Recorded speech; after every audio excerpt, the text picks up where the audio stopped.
So hello guys, welcome to today's vlog. काफ़ी lazy वाले दिन आ गए हैं, गर्मी आ गई है आई मीन।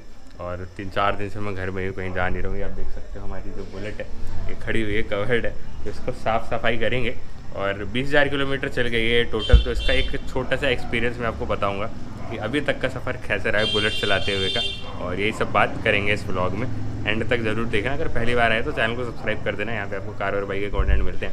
अभी हम थोड़ा व्लॉगिंग वगैरह भी कर रहे हैं, आइए देखते हैं इसको। तो रात को मैं इसको ऐसे लॉक कर देता हूँ क्योंकि ये बाहर ही रहती है। अंदर 3 बाइक खड़ी होती हैं तो ये एक लॉक हो जाता है। स्टड्स का है ये, बड़ा सिंपल सा। हालांकि ये कुछ ज़्यादा खास बचाएगा नहीं अगर कुछ हुआ तो, बट फिर भी काम चला देता है।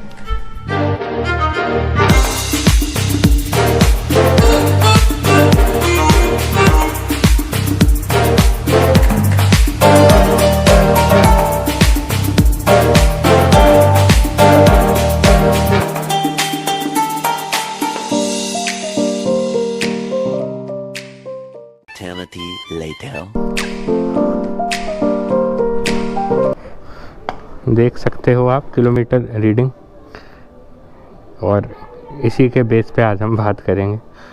20,100 किलोमीटर चल गई है और 800 मीटर भी। तो आज हम लॉन्ग टर्म रिव्यू देंगे जैसे कि आपने देखा है। ऑल्सो आपके लिए एक सरप्राइज़ है जो आप अभी कुछ सेकंड में सुन लोगे। तो पूछते हैं भाई उस बुलेट के ऊपर वीडियो बनाओ, भाई वो एक्सपायर हो गई है और उसके ऊपर थोड़ा सा कंट्रोवर्सी रहता है।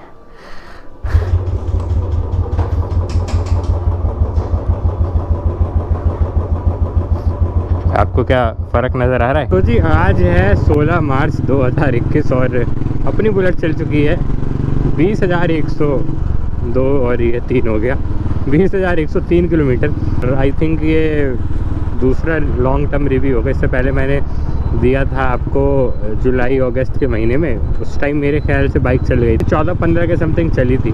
उसके बाद फिर मैं अभी एक रिव्यू बना रहा हूँ। ऑलमोस्ट 7-8 दिन हो गए थे मेरे को ऐसे मोटो ब्लॉग नहीं करा था, ज़्यादा ही हो गए थे। लास्ट मोटो ब्लॉग मैंने वो रात को बनाया था जो आपने वीडियो देखा होगा। और उसके बाद जो भी वीडियोज़ आए हैं 1-2 वो सारे पहले के शूट करे हुए थे। तो भाई कंटेंट की अभी बड़ी दिक्कत चल रही है और गाड़ियाँ हमें मिलती नहीं हैं जैसे कि मैंने अपने ब्लॉग्स में बताया था आपको। ऑल्सो काम धंधा ढूंढ रहे हैं, कहीं नौकरी वगैरह लग जाए ऑटोमोटिव फर्म में, मीडिया कंपनी में।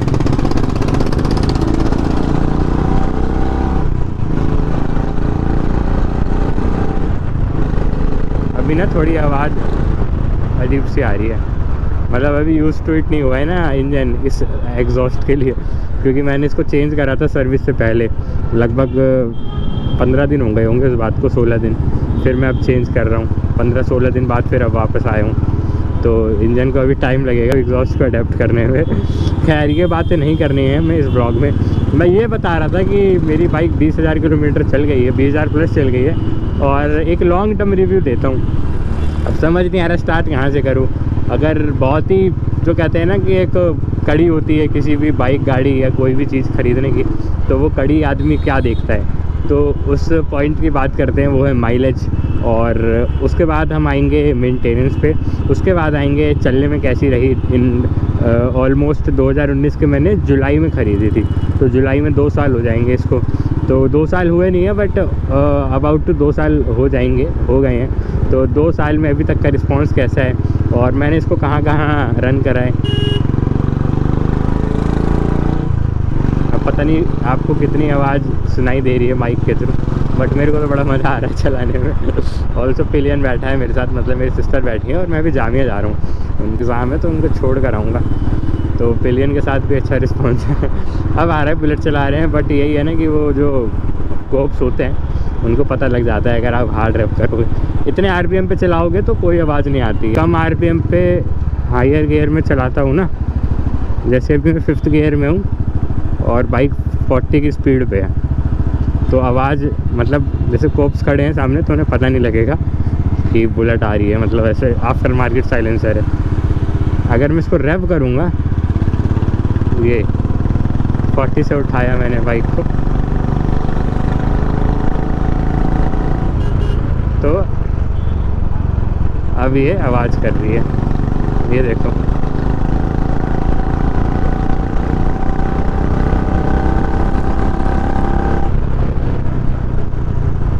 तो तो ये रहता है भाई इसका कुछ हिसाब किताब।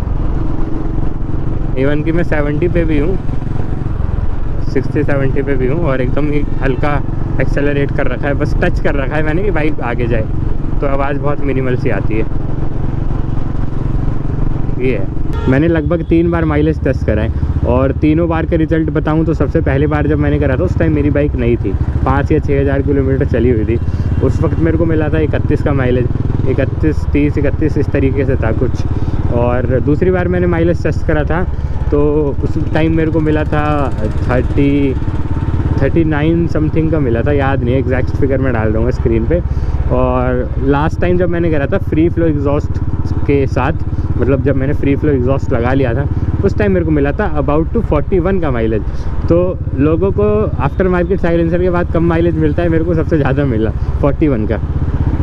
अब बात रही एक्यूरेसी की, तो मैं माइलेज ऐसे टेस्ट करता हूँ, बाइक को पूरा सुखा देता हूँ, कार्बोरेटर का पूरा फ्यूल ख़त्म कर देता हूँ और उसके बाद 1 लीटर तेल डालता हूँ एंड देन मैं बाइक चलाता हूँ। जितनी बाइक चल जाती है वो मेरा माइलेज होता है। ये कार्बोरेटर वाली बाइक है तो फ्यूल इंजेक्शन होता है तो उसमें दिक्कत होता है ऐसा करने में, बट इसमें कोई दिक्कत नहीं होती है। उसके बाद बात करते हैं कि मेंटेनेंस वगैरह कैसा है, सर्विस वगैरह कैसी होती है।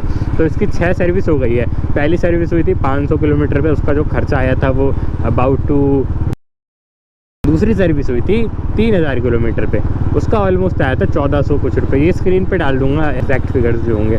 उसके बाद आई थी तीसरी सर्विस मैंने करवाई थी 6, दूसरी 3 पे थी ना, तीसरी 6 पे थी, तो तीसरी मैंने ऑलमोस्ट 7000 किलोमीटर पे करवाई थी, 6,500-7 हज़ार रुपये पे। उस पर भी ऐसे ही आया था 1200-1500 रुपये का खर्चा।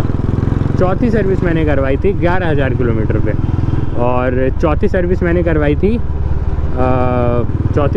करवाई थी करोल बाग में बाबा चौहान जी के यहाँ से। उसमें मेरे को आया था 14, उसमें भी ऐसे आया था 1400-1500 रुपये का खर्चा आया था। ये जितनी भी सर्विस कराई है सबकी वीडियो बना रखी है, तो मैं नीचे डिस्क्रिप्शन में लिंक दे दूँगा। अगर आपको देखना है कि कैसा कैसा रहा था सर्विस के वक्त का हिसाब किताब, तो आप वो वीडियो देख सकते हो। फिर मैंने 4 सर्विस मेरे को जहाँ तक याद है मैंने कंपनी से करवाई थी, 3 या 4 सर्विस। 2 सर्विस मैंने कराई थी करोल बाग से बाबा चौहान जी के यहाँ से, और जो लास्ट सर्विस करवाई थी वो मैंने खुद करी थी अपने हाथों से, जिसमें मैंने इंजन ऑयल और एयर फिल्टर और ऑयल फिल्टर चेंज करा था अपने ब्रदर के वर्कशॉप पे, जो मैंने खुद करा था अपने हाथों से बस। तो सर्विसेज इसकी हो जाती हैं ऐसे ही 2000 रुपये समथिंग में। हाँ, जब लास्ट सर्विस कराई थी बाबा चौहान जी के यहाँ से 16,000 किलोमीटर वाली, उसमें मेरे को खर्चा आया था 4,000 रुपये का, लेकिन उसमें काम ज़्यादा हुआ था और कुछ उन्होंने एक्स्ट्रा भी कर दिया था, तो मेरे को लगता है इस वजह से बिल ज़्यादा बैठ गया था। फॉर एग्ज़ाम्पल कि अलाइनमेंट तो कराना था तो उसके 400 रुपये लग गए थे हैं, और ये जितने भी केबल्स वगैरह होते हैं वो सब चेंज कर दिया था उन्होंने, जो मेरे को लगता है कि नहीं ज़रूरत थी करने की। तो ऐसे करके वो लेबर और कॉस्टिंग ज़्यादा आ गई थी। इसी वजह से मैंने डिसाइड करा अब जो मैं सर्विस करवाऊँगा वो मैं खुद कर लूँगा या फिर ब्रदर के यहाँ से करवा लूँगा, या तो अगर कोई मेजर दिक्कत होगी तो किसी और मैकेनिक को हम एक्सप्लोर करेंगे। ये तो हो गई बात जी मेंटेनेंस की। अब बात करते हैं मतलब कि बाइक चलने में कैसी रही इन 20,000 किलोमीटर में, हैंडलिंग कैसी थी, कोई मेजर ब्रेक डाउन हुआ। तो देखो ब्रेक डाउन तो अभी तक नहीं हुआ है, बस वो माइनर पंचर्स होते रहते हैं, तो उसका क्या ही शिकायत करोगे ट्यूब टायर से। तो इसके अलावा ऐसा कभी नहीं हुआ कि बाइक बीच सड़क पे बंद हो गई हो और मेरे को ऐसे धक्का लगा के आना पड़ा हो वहाँ से घर, या मेरे को ऐसे RSA वगैरह की ज़रूरत पड़ी हो। RSA बोले तो रोड साइड असिस्टेंस। तो 20,000 किलोमीटर में अभी तक तो उसने कोई धोखा नहीं दिया है, फिंगर क्रॉस, माशाल्लाह, नज़र ना लगे किसी की। और अभी तक का रिस्पॉन्स बहुत अच्छा रहा है। देखो अभी ये बाइक सीधी जा रही है तो अभी तक का रिस्पॉन्स भी अच्छा रहा है, कभी कभी राइट साइड जाती है। और लॉन्ग टूर मैंने इससे करी नहीं है, मैंने इसको सिटी में चलाया है 95%, मतलब 90% 95%। तो सिटी में चलाने के हिसाब से जो बाइक होती है उस हिसाब से मैंने इसको रखा। मैं ज़्यादा लॉन्ग टूर मारी नहीं मैंने सोचा था कि ऐसे नॉर्थ वॉर्थ मारेंगे, बट चैनल अभी उस हिसाब का है नहीं। मुझे लगता है कि थोड़ा सा, अरे यार क्या हो गया इधर, मुझे लगता है कि अभी थोड़ा सा और चैनल अपना ग्रो हो जाए, देन हम बाहर निकलेंगे, एक्सटर्नली एक्सप्लोर करेंगे चीज़ों को। अभी हम दिल्ली NCR में ही रहते हैं ज़्यादातर, तो वो उसकी एक चीज़ है। इसके अलावा कोई स्पेयर पार्ट अभी तक इसमें मेजर ऐसे चेंज हुआ नहीं है। टायर दोनों स्टॉक हैं, हाँ, कई लोग कह रहे हैं भाई टायर लगवा लो पीछे, भाई लगवाना है। इवन मेरे को तो बहुत जल्दी है लगवाने की। मैं अभी इंतज़ार कर रहा हूँ कि जो मेरा रियर टायर है, वो जो स्टॉक टायर आया था कंपनी की तरफ से, वो 20,000 तो चल गया है। अभी मेरे को ऐसा लगता है वो 4-5 हज़ार किलोमीटर और चल सकता है। तो जितना वो चल जाएगा उसको चलाएँगे, देन उसके बाद हम चेंज करेंगे, क्योंकि अभी कोई फ़ायदा नहीं है। अगर मैं 18 इंच की रिम लूँगा तो 18 इंच का टायर लगवाना पड़ेगा ऑब्वियसली। तो मैं चाह नहीं रहा हूँ अभी कि इतना खर्चा मैं एक्सपेंड करूँ, और फिर यूट्यूब से उतना आता भी नहीं है अगर ऑनेस्टली बताऊँ तो वो उसकी एक चीज़ है। तो रुक जाओ अभी 1-2 महीना, मे बी 2 महीने में तो चली जाएगी 5,000 किलोमीटर, 3 महीने में तो करेंगे इसको, मतलब जल्दी से जल्दी करेंगे। और अगर कोई भाई अगर रिम वगैरह का हिसाब किताब रखता है, मतलब 18 इंच का अगर रिम का कहीं से कुछ कर सकता है, तो इंस्टाग्राम पे मेरे को मैसेज कर दो यार, मेरे को 18 इंच का रिम चाहिए। 18 इंच का रिम बोले तो क्लासिक वाला रिम चाहिए, सिंपल शब्दों में। उसके बाद भाई हाँ, वन मोर थिंग, अभी मैं सोच रहा हूँ कि RX 100 मेरे भाई के यहाँ खड़ी है, उसको लेके रिस्टोर करा के उस पर प्रॉपर सीरीज़ बनाऊँ, और वो हमारी प्रोजेक्ट बाइक रहेगी। तो अगर आपको इंटरेस्ट है ये कंटेंट देखने में तो आप नीचे कमेंट करके बता सकते हो। हालांकि मैंने ये कम्युनिटी पोस्ट भी करा था इसके ऊपर, तो 600 समथिंग उस पर वोट्स आए थे, जिसमें कि 75% 80% लोग कह रहे थे कर लो। तो मेरे को लगता है करना चाहिए, और उसके लिए आपको 1-1.5 महीने इंतज़ार करना पड़ेगा।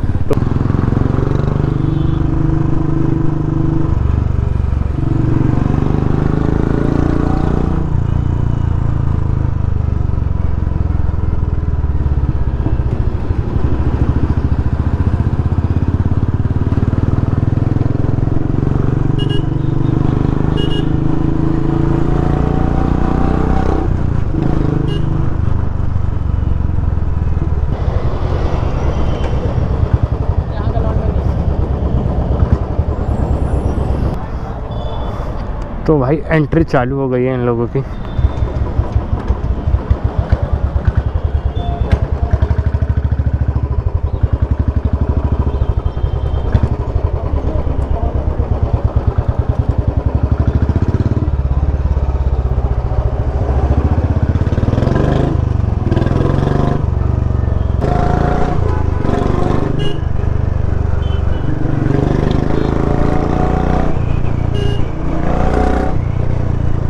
भाई मज़ा तो आ रहा है यार साइलेंसर लगा के और थोड़ा फील आ रहा है, चला रहे हैं कुछ।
तो भैया तो जी हम बात कर रहे थे बुलेट की, और आप देख सकते हो बुलेट लॉन्ग टर्म रिव्यू। अगर इन कंक्लूजन आप मेरे से ये पूछोगे कि अगर 1.5 लाख रुपए के बीच कोई बाइक लेनी है, अब तो खैर महंगी हो गई होगी, ऑलमोस्ट 1.6 लाख ऑन रोड जा रही होगी ये स्टैंडर्ड। BS6 आ गया है और 2021 भी है, तो रेट्स इंक्रीज़ हो गए हैं, प्राइजेज़ इंक्रीज़ हो गए हैं। मैंने 2019 में ली थी, तो बिग थम्स अप है, आप ले सकते हो। ये कोई स्पॉन्सर्ड वीडियो नहीं है, ना ही हमें रॉयल इनफील्ड ने पैसे दिया है ऐसी तारीफ़ वगैरह करने को। बाकी ठीक है यार, देखो 1.5 लाख रुपए की अगर आप बाइक लेने जाओगे मार्केट में, आप प्लास्टिक वाली लोगे, मतलब plastic in the sense of कि बुलेट रहती है तो एक क्या बोलेंगे, वैल्यू ऐड हो जाती है। बुलेट मीन्स कि आप एक कार वाला ही आपका एक वो रहेगा, कि क्योंकि उसका खर्चा ऑलमोस्ट उतना ही होता है। आप 4-5 लाख रुपए की गाड़ी लोगे, उसका भी इतना ही मेंटेनेंस आता है जितना इसका आता है। तो अगर आप motorcyclist type kind of people हो जिसको थोड़ा बाइकों का शौक़ रहता है तो आप इसको आराम से ले सकते हो। मेरी तरफ से बिग थम्स अप है। हाँ, मैं ये कहूँगा कि अगर आपको सेल्फ स्टार्ट वाला हिसाब किताब चाहिए तो आप इसका एक ऊपर वाला वेरिएंट ले सकते हो जो ES आता है, या आप क्लासिक ले सकते हो। वो ज़्यादा मेरे को लगता है कि ज़्यादा आपका जो हिसाब किताब है कन्वीनियंट ज़्यादा रहेगा। उसमें वाइड टायर आते हैं तो कॉर्नरिंग वगैरह में वो ज़्यादा स्टेबल रहती है, प्लस इसमें इलेक्ट्रिक स्टार्ट नहीं आता, तो आपको वही टिपिकल किक से स्टार्ट करनी पड़ेगी। अगर आपको इन चीज़ों से कॉम्प्रोमाइज़ करके कोई दिक्कत नहीं है तो फिर आप ये भी ले सकते हो। बिग थम्स अप है। पता नहीं है कब तक प्रोडक्शन में रहेगी। वैसे ये लॉन्गेस्ट प्रोडक्शन मोटरसाइकिल है अभी, बुलेट रॉयल एनफील्ड स्टैंडर्ड 350, जिसमें आपका ये टैंक पे स्ट्राइप्स आते हैं। ये वाली की बात कर रहा हूँ मैं, बाकी बुलेट्स की बात नहीं कर रहा जो इलेक्ट्रा वगैरह आती थी, तो वो इसकी एक चीज़ रहने वाली है। बाकी अगर इसके अलावा आपके कोई और सवाल हैं तो आप नीचे पूछ सकते हो। मेरे हिसाब से लॉन्ग टर्म रिव्यू में तो यही सब चीज़ें रहती हैं। ये टिपिकल बल्ब से फ्यूज़ होते रहते हैं। फॉर एग्ज़ाम्पल अभी ये एक चल रहा है, एक नहीं जल रहा है, और इसमें भी एक छोटा सा बल्ब होता है, वो भी चेंज करवाना है मेरे को। ये मेरे को लग रहा है पिछले 1 साल से ख़राब है। बाकी ये सब थोड़ा सा अच्छा हो सकता था। जैसे यहाँ पे आप देख रहे हो पेंट निकल गया है इसका। मेरे को यहाँ स्टैंडर्ड 500 का बैक रेस्ट लगवाना है क्योंकि इसमें ये रस्टिंग भी आ गई है, क्योंकि पेंट निकल गया तो ऑब्वियसली रस्ट आएगा ही। एक चीज़ और बताना, ये मैंने जो साइलेंसर लगवा रखा है अभी तो फ्री फ्लो वाला है, तो इसमें ना कटवा के पता ही होगा क्या करा था। तो यार ये दाग कैसे जाएगा ये बताना, अगर किसी भाई को पता होगा तो मेरी काफ़ी हेल्प हो जाएगी। बाकी ये थोड़ा सा ना टेढ़ा हो गया था, ये बाइक वाले ने मार दिया था, तो ये खोल के सीधा करवाना है। इसमें भी कोई मेजर दिक्कत नहीं है। बाकी तो सब बढ़िया चल रहा है भैया। देखो बात ऐसे की माइलेज भी अपन को मिल रहा है 35-38 का, जिस हिसाब से हम चलाते हैं। बाकी हैंडल की कई लोगों की क्वेरी रहती है कि भाई हैंडल का क्या हिसाब किताब है। तो देखो रस्टिंग वगैरह की कोई प्रॉब्लम नहीं आई है। मैंने 700 रुपये का लगवाया था रम्मी भाई से, NCR मोटरसाइकिल। जो लोग नहीं जानते हैं यूट्यूब पे आप सर्च कर लेना, तो उन्होंने लगाया था विद लेवर। 700 रुपये उनको चार्ज करा था। कोई भी वायर वगैरह चेंज नहीं हुई थी, सब स्टॉक लग गया था। बस ये हैंडल चेंज हुआ था, ओरिजिनल वाला मेरे पास रखा हुआ है। मैंने क्यों लगवाया था, मेरे को रॉड वाला लगवाना था, बट जब मैं उनके पास गया तो रॉड वाला उन पर था नहीं। उनमें बोला यही वाला है, तो मैंने कहा चलो जो है लगा दो, अब आए हैं तो लगवा ही देते हैं। तो इससे फ़ायदा क्या हुआ कि थोड़ा सा हैंडल मेरे पास आ गया। आई मीन कि पहले मैं ऐसे हाथ पकड़ता था, यहाँ पे कुछ पकड़ता था, अब मैं यहाँ पे पकड़ता हूँ तो मेरा एक कंफर्टेबल राइडिंग स्टांस बन जाता है। ये इसकी एक चीज़ है। बाकी ठीक है यार, और मेरे को नहीं लगता कि और कुछ दिक्कत आती है। बाकी टैंक वगैरह पे मैंने लैमिनेशन नहीं कराई थी, थोड़े बहुत स्क्रैचेस आ गए हैं, वो भी एक चीज़ है इसकी। बस यही रखते हैं इस वीडियो में। अगर किसी भी रीज़न से अच्छी लगी तो आप लाइक कर सकते हो। फ्यूचर में ऐसे और भी मोटो व्लॉग्स देखना तो आप कमेंट कर सकते हो, हम स्टार्ट करेंगे वो भी। RX 100 के ऊपर काफ़ी लंबी एक सीरीज़ आएगी, तो उसके मैं प्लान में लगा हुआ हूँ। बाइक वगैरह का जुगाड़ कर रहा हूँ, तो अगर आप वो भी करना है तो वीडियो को लाइक कर दो। अगर पहली बार आए तो सब्सक्राइब कर देना। यहाँ पे आपको कार और बाइक के कॉन्टेंट मिलते हैं। अच्छे से राइड करो, अच्छे से कार ड्राइव करो, हेलमेट लगाओ और सीट बेल्ट पहनो। Thank you.